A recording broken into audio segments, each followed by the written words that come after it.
কনক্লুশনে এসেছি অবশ্যই, যেটা একটা টেনশন ছিল সেটা কোথাও গিয়ে একটু দূর হলো। আমাদের পরিস্থিতিটা বুঝুন। প্রথমত পরিস্থিতি এরকম না যে মিডিয়ার সামনে এরকম বলার মতো জায়গায় আছে। প্রথমত মানে আজকের ইস্যুটা অন্য ছিল। আমরা জানি আমাদের দাবিগুলো কোন জায়গায় দাঁড়িয়ে আছে। আমরা চেয়েছিলাম আমাদের দাবিগুলো রাখতে। আজকে যে জন্য হঠাৎ করে যেতে হলো, যে একটা ডিআই অফিসের নোটিফিকেশন আমরা পেয়েছিলাম।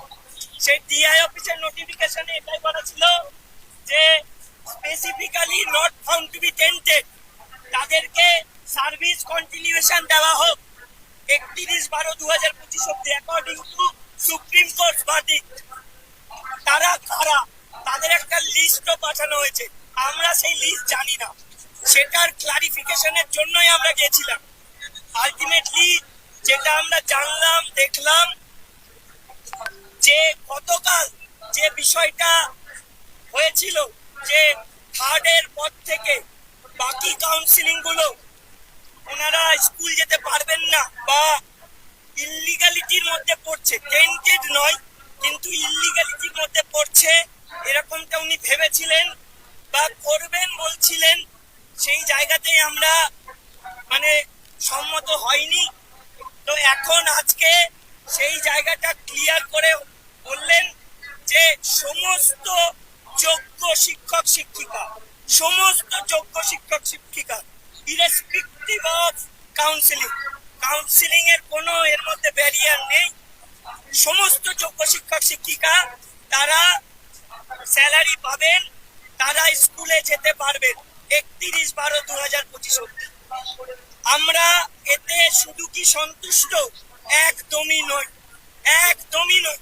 কারণ আমরা বেতন নেব শুধুমাত্র ওই 8 মাসের জন্য, তারপরে আমাদের তাড়িয়ে দেবে, এটা তো হতে পারে না।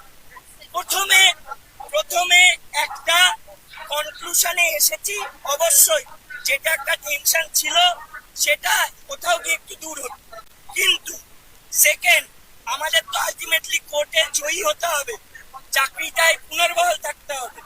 সেই জায়গায় যোগ্য অযোগ্যের যে সার্টিফাইড লিস্ট, সেই লিস্ট যেহেতু মিনিস্টার ইনচার্জ আমাদের এডুকেশন মিনিস্টার, তিনি অলরেডি প্রেস কনফারেন্স করে জানিয়েছেন যে রিভিউ এর আগে সেটা দেওয়া হবে না। তাই চেয়ারম্যান স্যার ওই বক্তব্যের মধ্যে ঢুকতে পারেন, কারণ যেহেতু এডুকেশন মিনিস্টার বলে দিয়েছেন, তাই চেয়ারম্যান স্যার কিছু করতে পারবেন না। তাই এই ক্লারিফিকেশনটা আমরা নিশ্চয়ই এডুকেশন মিনিস্টারের কাছেই নেব, চাইব। আমরা ওটা না পেলে এই রাস্তার আন্দোলন ছাড়ছি না, ছাড়বো না। এবং সাথে ওএমআর পাবলিকেশনের যে ব্যাপারটা আছে, যেটা অনেকেই চাইছে যে, এবং আমাদের দাবিও যে ওএমআর গুলো পাবলিশ করা হোক, সেটার বিষয়ে আগামীকাল ডিভিশন বেঞ্চে হিয়ারিং আছে। সেখানে চেয়ারম্যানের একটা মানে ভার্চুয়াল প্রেজেন্স হোক বা ফিজিক্যাল অ্যাপিয়ারেন্স হোক, সেটার সম্ভাবনা। সেই জায়গায় দাঁড়িয়ে কালকের ওপরে আমরা তাকিয়ে থাকবো, শুনানির ওপর। শুনানিতে কি হচ্ছে অবশ্যই দেখবো, কিন্তু আমাদের দাবি থাকবে যোগ্য অযোগ্যের সার্টিফাইড লিস্ট এবং ওএমআর পাবলিকেশন, এটা করতে হবে। আমরা নালে উঠবো না। যেটা আমরা আরো জানলাম যে আমাদের অনেকেরই একটা আছে যে টেন্টেডরা স্কুলে গেলে আমরা স্কুলে যাব। সেই জায়গায় টেন্টেডদের টার্মিনেশনের ব্যাপারটা ডিপেন্ড করছে ডব্লিউবিবিএসির ওপর, বোর্ডের ওপর। বোর্ড টার্মিনেট করতে পারবে। তাই বোর্ডের কাছে আমরা কালকে যাব, আমরা এই টার্মিনেশনের ব্যাপারে কথা বলবো। আর এডুকেশন মিনিস্টারের সাথে আমরা কন্ট্যাক্ট করার চেষ্টা করবো এই বিষয়টাতে, যে কেন উনি বললেন রিভিউ এর আগে যোগ্য অযোগ্য তালিকা দেওয়া যাবে না বা দেবেন না। কারণ আমরা ওটা চাইছি, এটা আমাদের দাবি, এবং ওএমআর পাবলিকেশনটাও দাবি। আলটিমেটলি সবাইকে একটাই কথা বলবো, চাই হয়ে যাবে। আমরা কি পাচ্ছি না পাচ্ছি একদিন দুদিনের জন্য এই লিস্ট ওই লিস্ট আমার জেনে লাভ নেই।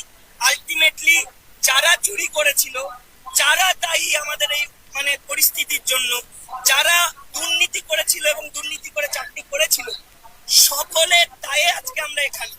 তাই এই অথরিটি, এসএসসি, ডব্লিউবিএসসি, শিক্ষা দপ্তর এবং সর্বোপরি রাজ্য সরকার, এরা সকলেই দায়বদ্ধ থাকবে কিভাবে কোন পদ্ধতিতে আমাদেরকে স্বপদে স্ববেতনে সারা জীবনের জন্য মানে রিটায়ারমেন্ট অবধি পুনর্বহাল রাখা যায়, সেই ব্যবস্থা তাদের যে কোনো মূল্যে করতেই হবে।